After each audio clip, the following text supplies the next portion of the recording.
This podcast contains strong language and adult themes. Date Night China explores life and love for better relationships in China. Every week, we hear from different guests and dive into dating, relationships, mental health, and how both expats and Chinese people connect with each other here in China. Join the Date Night community through our podcast and events in Beijing and Shanghai, and catch up on all the latest stories on our official WeChat account. Find our account on WeChat by searching Date Night China, no spaces, no capital letters. You can also join our WeChat group by adding Rachel, me, on WeChat.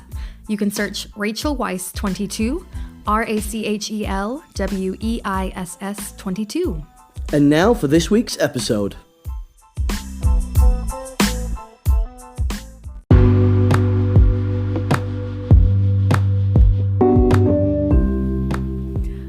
Welcome back, everyone across China. Like we mentioned before, we're not saying China daters anymore. Well, actually, we have I know of one person that's listening in Germany. It's my best friend from school. Oh, hey, Dave. Yeah.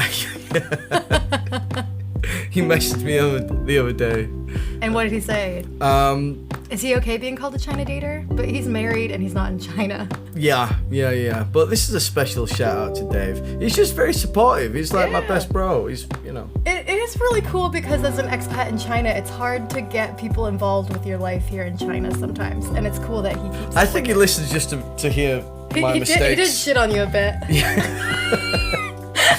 Because I can't let me find it because he did write to me. It was a great comment. This is from episode 7, and in the context, it didn't sound weird when I said it, right?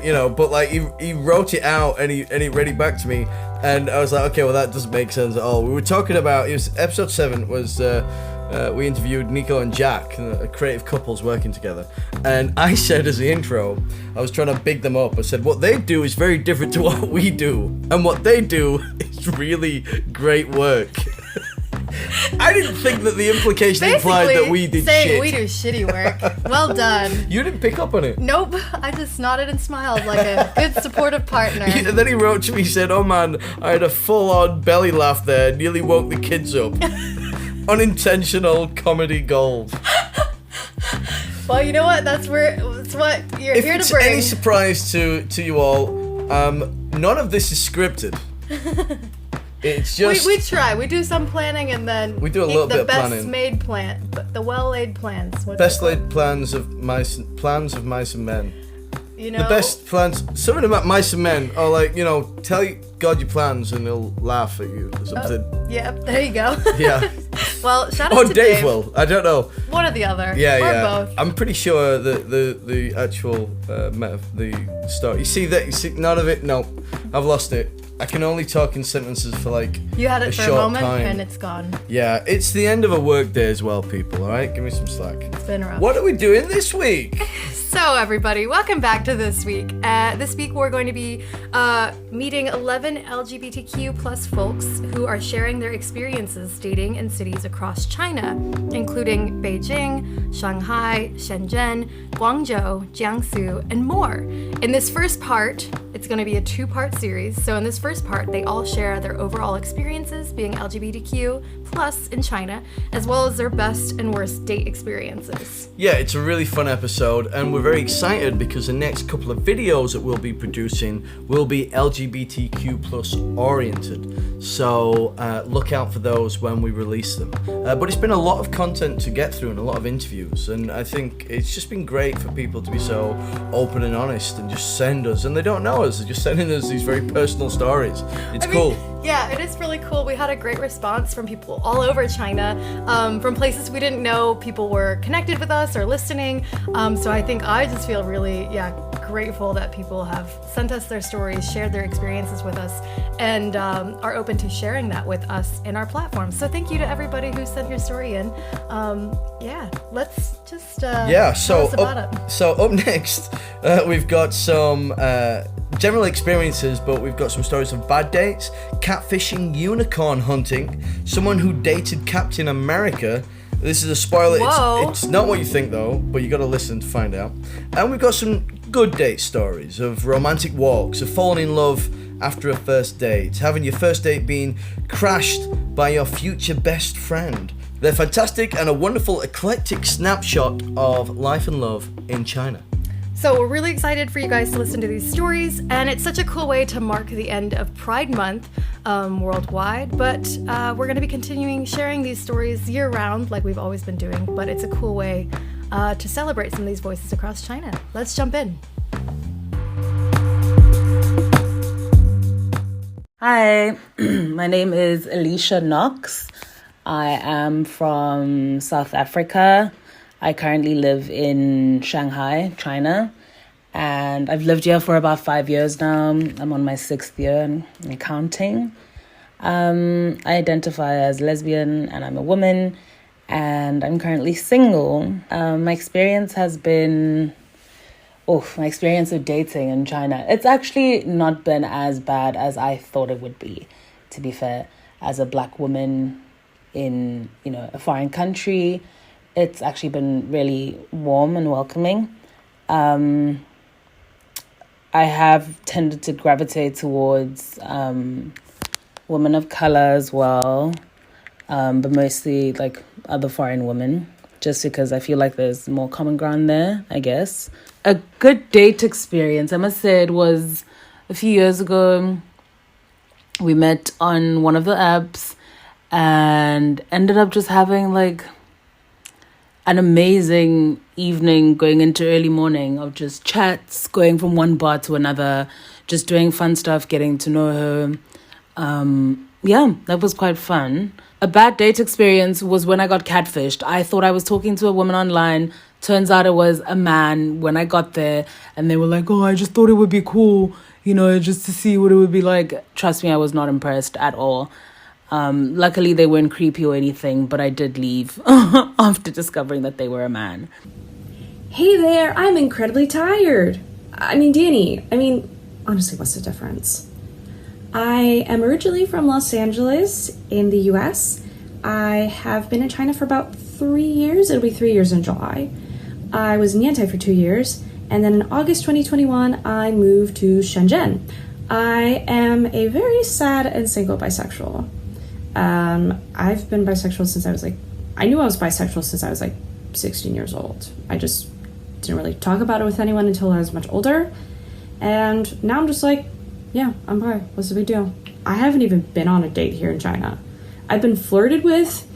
I have had guys say they're interested in me, but no dates have actually happened. They're all just I am not looking for commitment. I'm just looking for the and I'm just I ain't into that, boo. I'm not in, no. No gracias. I've told friends, I've told some people. For the most part, I say it's no one's business, but it's if you're asking, then yeah, I'll answer. But the only thing that I don't like is the fact that so many straight guys, or just a lot of non-LGBT people in general, will just be are you sure you're actually bi? You do know you don't feel the same satisfaction with women. Hello, my name is Brian, pronouns he, him. I am from the US, specifically from Atlanta, Georgia, and I'm currently living in Beijing, China. I've been here for almost about 3 years now. Just to tell you guys a little bit more about me, I identify as a cis male, and I'm also kind of questioning gay, mostly have attraction towards men, same gender as me, and, do occasionally have attraction towards women, but haven't really explored that to any full extent. But, if the opportunity comes, it comes. We'll just see. Life is a bag of chocolates, And I'm currently in a loving relationship with another man. And yeah, that's my general information right there. Personally, from my own experience, I feel like I can be who I want to be and face very little discrimination. There usually is no type of outright oh my god, look, he's gay. But that might change depending on, what people whisper to each other, just because China tends to be a little bit more quiet with their opinions. They're still going to talk about whatever they don't like, but they're not going to say it to your face. That's just the Chinese culture.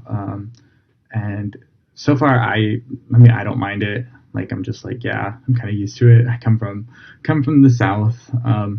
Coming from Atlanta, you know, it is a little bit more diverse than the rest of the South, but I'm just used to people just talking like that. And I would say overall, it's not really a bad experience. Never has there been anything really violent, just because I'm gay, or, you know, anything like abusive, like verbally abusive. No, it's been pretty chill experience here. But that might also change for local people. You know, I am a foreigner in China, and we do get viewed differently than that the local Chinese people do get here, you know, that are part of the LGBTQ plus community. But yeah, there's always going to be a difference. But from what I've seen in the foreigner community, a lot of people are willing to kind of express themselves in whatever manner that they choose. Hello, so this is attempt number 10. My name is Lydia. I come from Northern Ireland, and I currently live in Guangzhou, in Guangdong province. I have been in China for about 4 years now.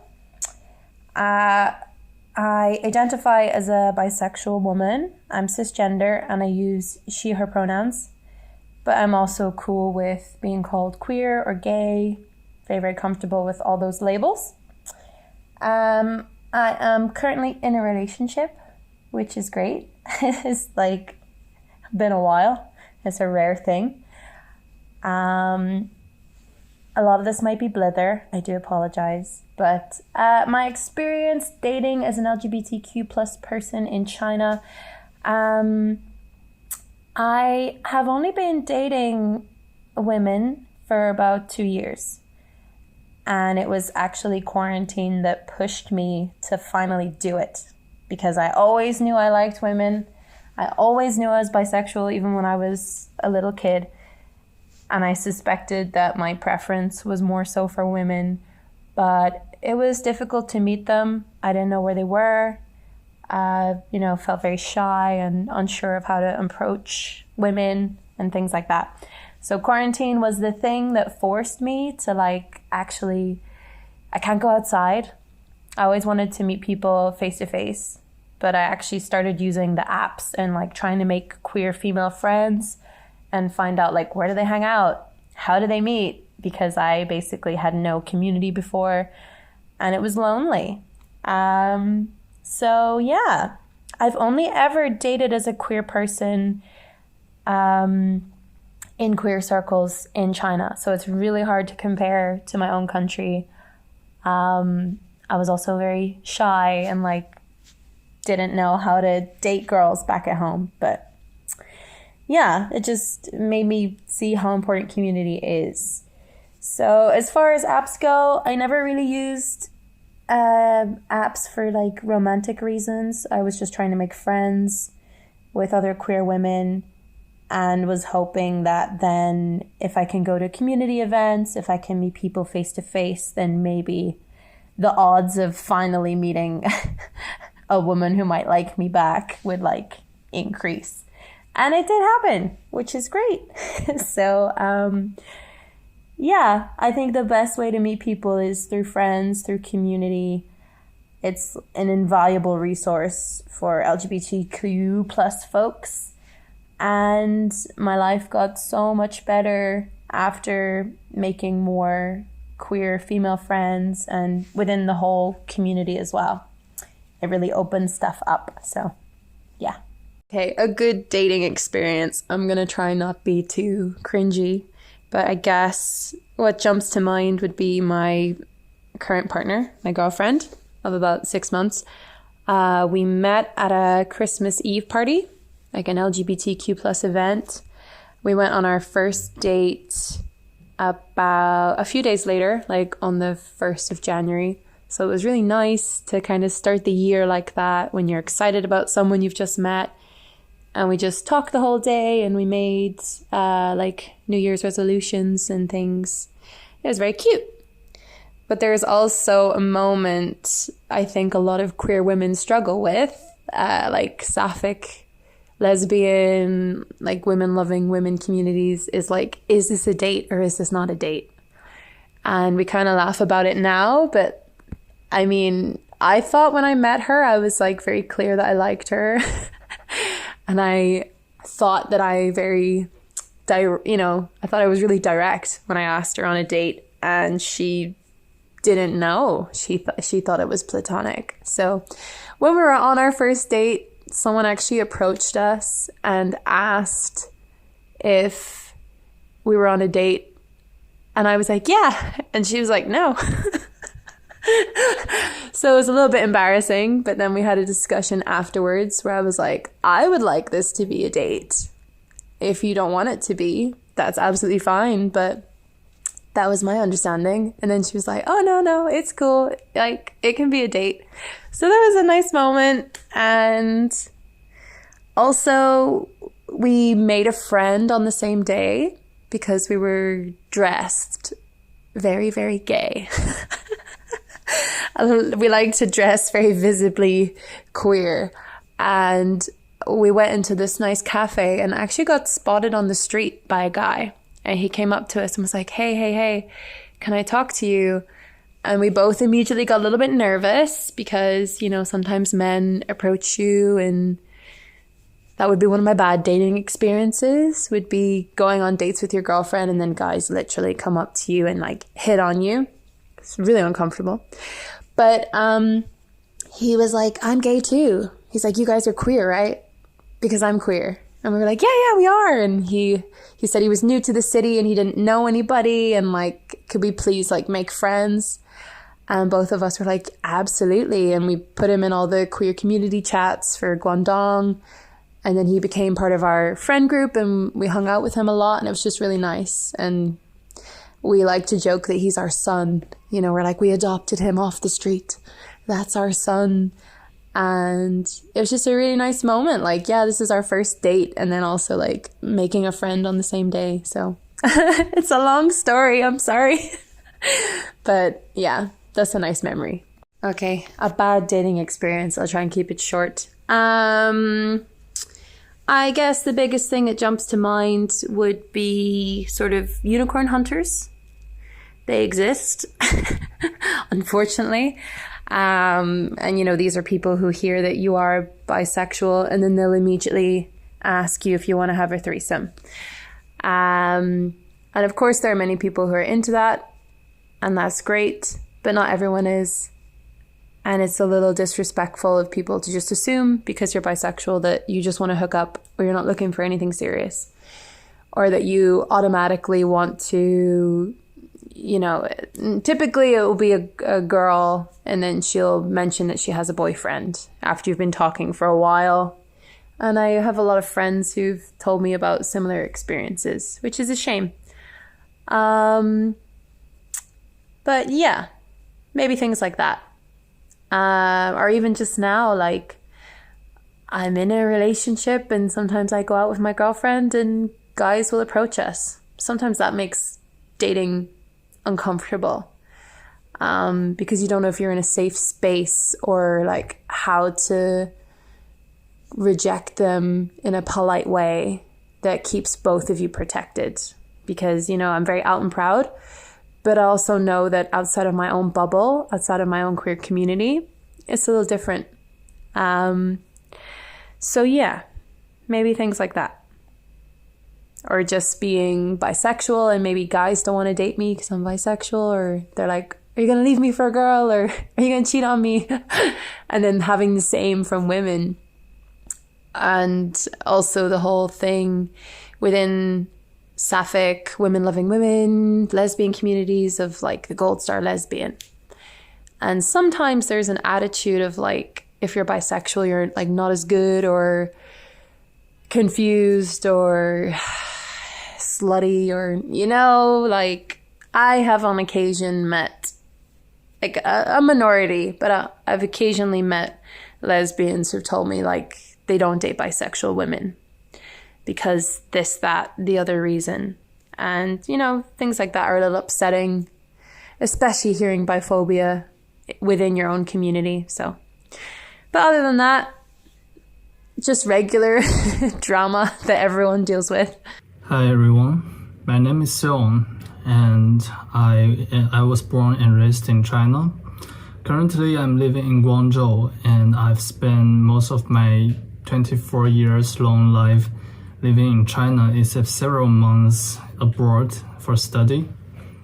I am a non-binary male and homosexual.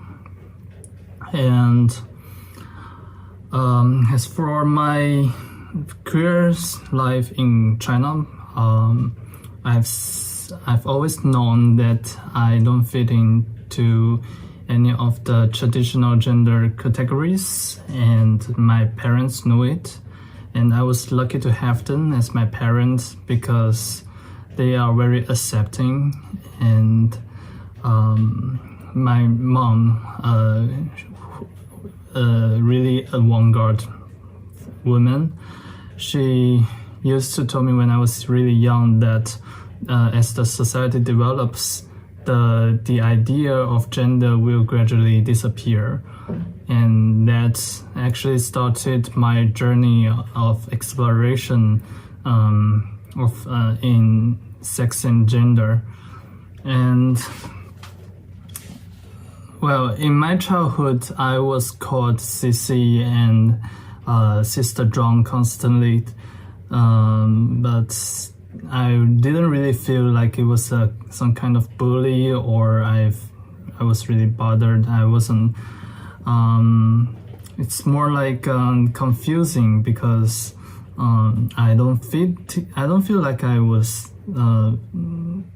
doing anything female. It's just me doing me, and it's not female or male.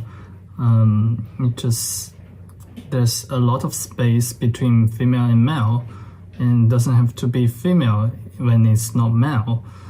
So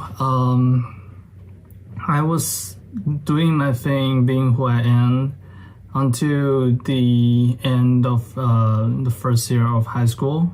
I was frustrated because I couldn't find love for after 16 years of my life. I felt so upset. So I figured that my uniqueness and label kind of reframe me socially. So I tried to change and stop going and hanging out with girls all the time, and started to blend in with boys and act more boyish. I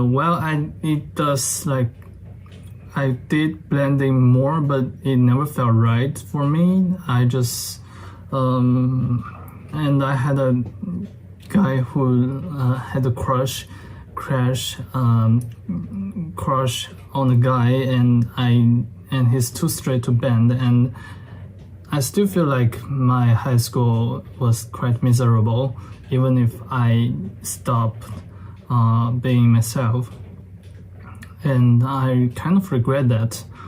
So after university, I was in medical university, so I was really busy, and I have some alternative exploration in sex too, not sex but love. I made a girlfriend, and she was amazing. I felt so much. I can resonate so much with her, but it just like sexually just doesn't work. So I was really sorry that I have to quit the relationship with her, and she was quite heartbroken, and I felt really, really sorry. The best date I've had is at the night he asked me out for dinner, and I think we had Vietnamese food, noodles, and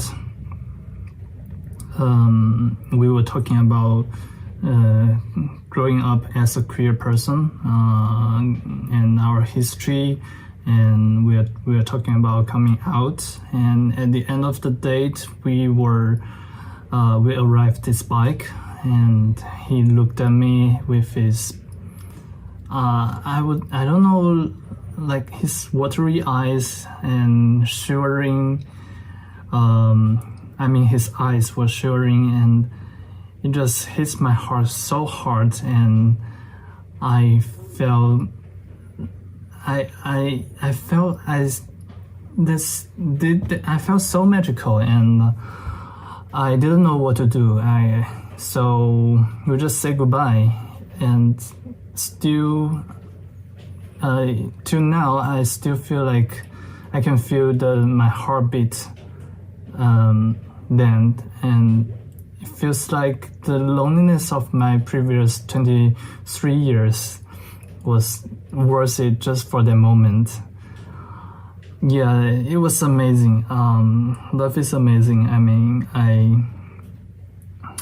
I don't know. Yeah, it's just an amazing date experience. My name is Natasha. I'm half Polish and half American, and I've been living in Guangzhou for the past 23 years. I identify as a lesbian, and I have a Chinese girlfriend. I'd say a big city like Guangzhou, it's a lot more moderate than a lot of other foreign countries. Foreign countries have the pride parades, and they've also got awful homophobes and stuff like that, but in China, just nobody talks about it.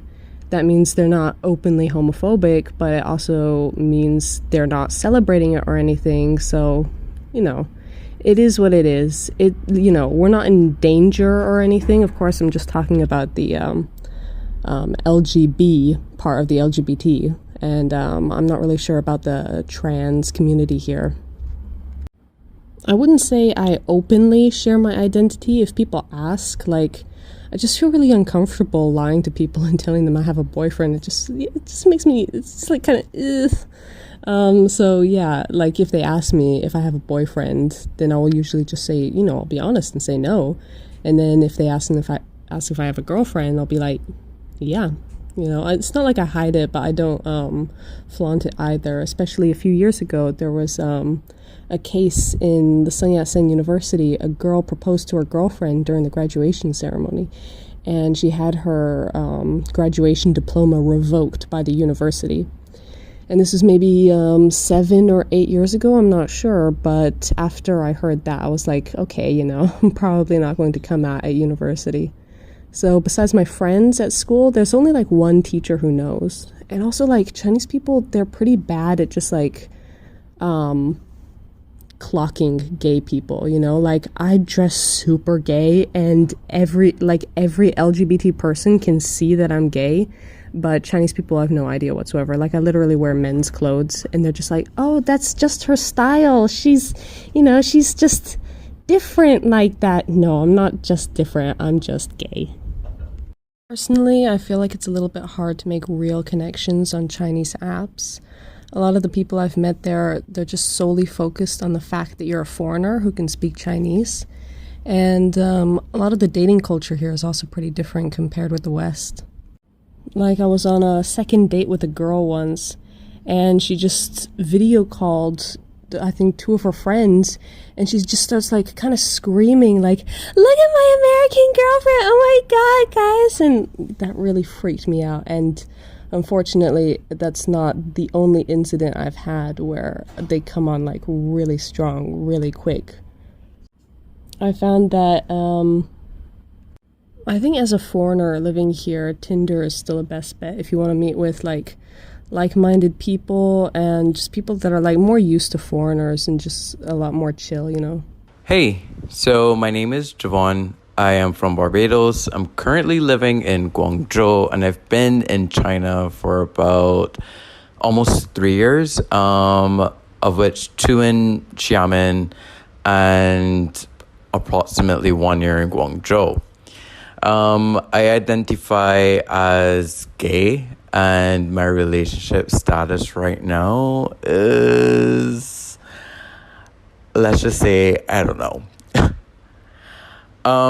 My experience on being queer in China is, so far, it has been good. I would say that there is a strong queer community here, with both expats and locals.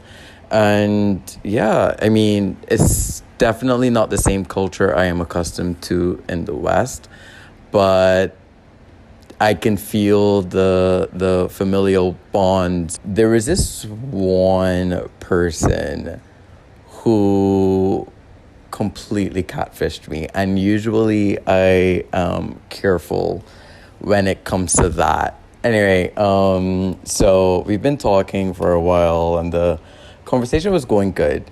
Then we planned on meeting.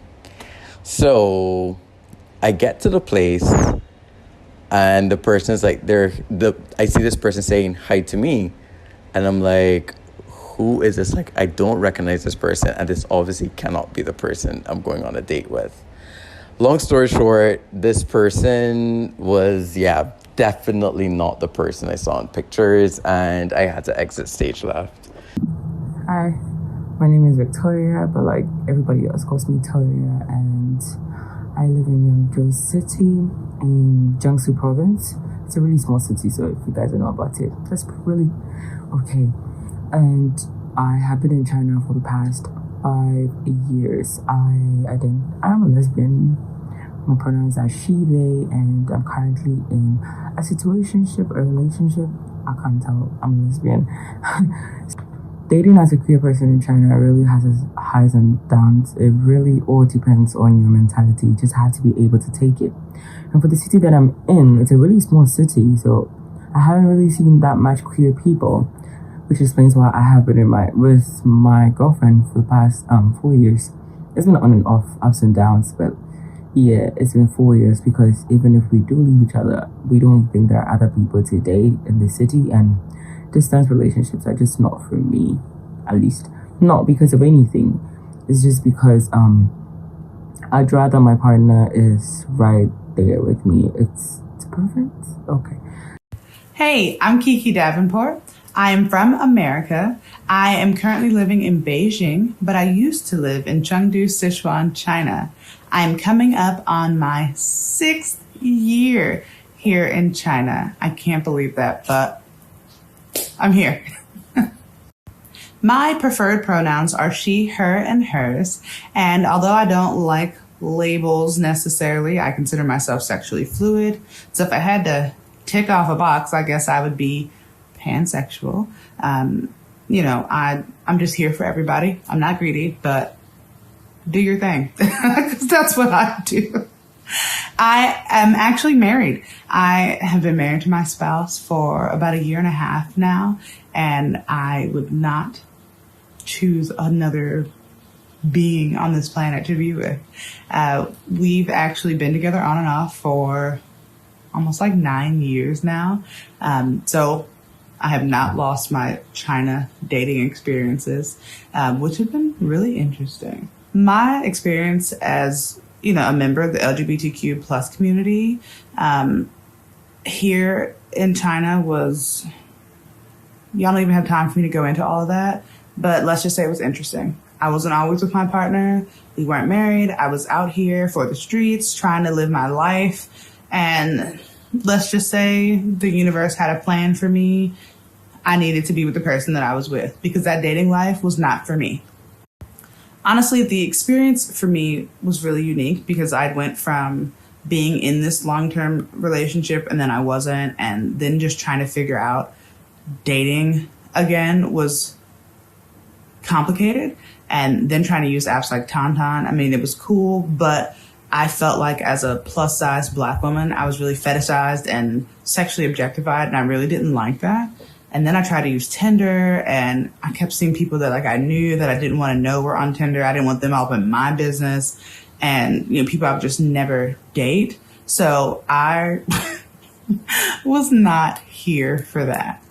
Hello, my name is Catherine. I'm half Canadian, half Swedish, but I grew up moving around a lot. We lived in a lot of different countries when I was growing up, and now I've been living in China for the past 6 years, specifically in Beijing. So I identify as a lesbian, and to be honest, dating in Beijing, I guess in China in general, is not that easy. I feel like if you're a queer LGBT woman, the pool is kind of limited and kind of a small, much smaller than anywhere else, I feel, especially within the foreigner community. It seems to have shrunk a lot, and it's kind of like always familiar faces or everyone's kind of somehow intermingled, you know? So when it comes to dating, I have to admit I'm definitely not a dater. I do not like to go on dates with people that I'm not that familiar with. And usually it takes kind of like getting to know people. I'd rather meet someone and then spend like casual time with them for a while until either you end up, you know, it ends up becoming something or you don't stay in touch. So recently, yeah, I did go on a date a while ago. I guess it was around February. I can't remember exactly, around Chinese New Year holiday or maybe, yeah, something like that. Anyway, it doesn't matter. I did go on a date, but I felt kind of like there was a lot of pressure and I wouldn't really classify it as a good date either. It was kind of like a bad date, I guess, because we did keep seeing each other for a little while, but it only lasted for a few weeks. I just felt like she was way too full on, and when I wanted to go use the bathroom by myself, she kept following me, so that was interesting. Hi, my name is Chris. I'm from Los Angeles in the United States. I have been here for 8 years, and I currently live in Beijing, but I've previously lived in Hangzhou and Shanghai as well. What is your identity and relationship status? Well, I think identity is a little easier to start with. I identify as queer or bisexual, though depending on the audience, because explaining those to people can be a little tough, I will maybe shift to a particular identifier just to make things easier. And your relationship status? I am currently single, so if you know any cute guys, I'm looking. So it's a little bit of a shit show.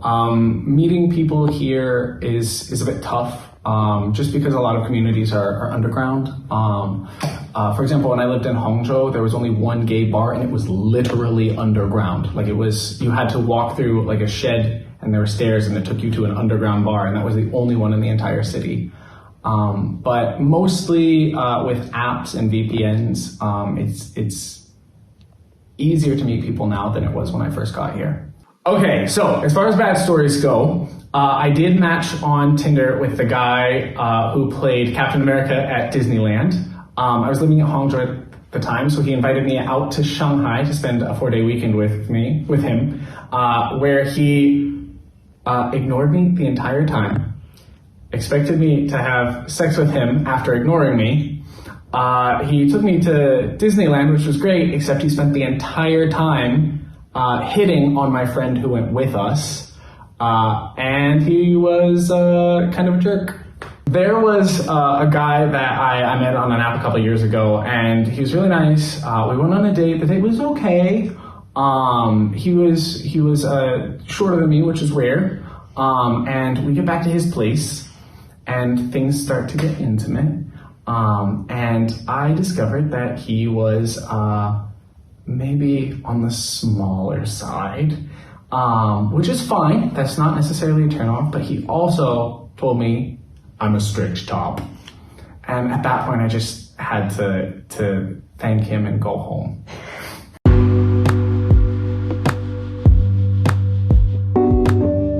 So that's the end of the episode. Those stories were fantastic. What was your favorite? I think I just really enjoyed the diverse experiences that people shared. You know, some people with like the unicorn experience or, you know, biphobia, really serious things, the range all the way to your favorite, which is... Oh, it's obviously the Captain America one. Yeah. I just thought it was just a funny story, and I'm glad that I left that to the end. I thought it was a good reward, you know? It was a good ending note, yeah. Yeah. But I tell you, the one that really got me in the feels was Cean's, and when he was talking about after he was on the date, and his date took him on the bike, and then he got off and he looked into his eyes, and he said his eyes were shimmering and they were like watering, and you can imagine these big anime sort of like manga eyes, romantic music, with like hearts flying everywhere, and him just like being hit by Cupid's arrow. It's kind of sweet. Yeah, really sweet story. So and amazing that we didn't actually pick up on these stories when we did the catfishing episode. You know, we got 2 catfishing stories today. Great catfishing stories. Yeah. But I can imagine that's like a God, it's really shitty for like lesbians that like guys will be like, I think I could turn you on. I just wanted to like see, you know, I just wanted to like just check you out just to see if I could, you know. But that's quite a common guy thing, you know. I know. Yeah, it must be a guy thing, and I think it's also interesting hearing. Not all guys, obviously. Just want to say no, not all guys. Or like some of the women who were sharing, like, oh, like if I identify as bi, then some women don't want to date me because unless I'm only lesbian, like, but if I'm bi, you know, there's like all these stigmas like and flaky. stereotypes that I wasn't really aware of before. Yeah, well, that's why it's been a good episode, and more to come, because next week we're gonna play. You're gonna hear the same people and some more guests, but we're gonna be looking at different topics around the LGBTQ plus experience in China. So thanks for listening, you guys, and stay tuned for next week. Bye. Bye.